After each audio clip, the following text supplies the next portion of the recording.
দেখেন, আমি ২৮ বছর ধর্মসভা করছি এবং প্রতিবাদ সব জায়গায়, আন্দোলন ইত্যাদি সব জায়গায় আমি করি। আজকে যে ধর্মসভা করেছি ২৮ বছর, এখন এই একটা দলে না আসা পর্যন্ত কোনো মানুষের জন্য কিছু কাজ করা যাবে না। ওই জন্য সেই সিদ্ধান্তটা আমাকে নিলাম, মানুষের জন্য কিছু কাজ করতে হবে। সেই জন্য আমি দলে এসেছি। আপনাকে এর আগে দেখা গেছে যে আনিস কাণ্ডেও বা আরো কয়েকটা বিষয় নিয়ে ত্রিপুরাতেও আপনি বিক্ষোভ দেখিয়েছিলেন, মানে সেই দলে আবার আপনি নিজে জয়েন করেন। দেখেন, মালদার আফরাজুল থেকে শুরু করে, বীরভূমের বকটুই থেকে শুরু করে, আনিস খান থেকে শুরু করে, কাকদ্বীপে নৌকা ডুবে গেছে, হিজলি শরীফে যাচ্ছিল, সেখান থেকে প্রতিবাদ, যেখানে মানুষ বিপদে পড়েছে আমি প্রতিবাদ করেছি বা প্রতিবাদ করব।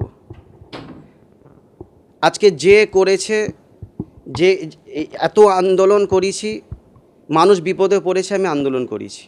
আগামী দিন যদি কোনো মানুষ বিপদে পড়ে, আমি অবশ্যই আন্দোলন করব।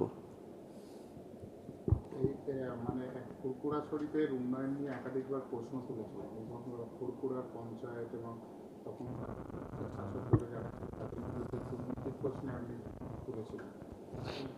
দেখেন, ফুরফুরা শরীফ উন্নয়ন যে পরিষদ আছে, যে কাজগুলো আমরা প্রতিবাদ করেছি, ঠিক মতো কাজ হয়নি। আজকে ঠিক মতো কাজ হবার জন্য আজকে আমাকে দলে আসা, যাতে সঠিক কাজটা হয়, মানুষ সঠিক কাজটা যেন পায়, ব্যাস আজকে সেই জন্য দলে আসা। আপনাকে কি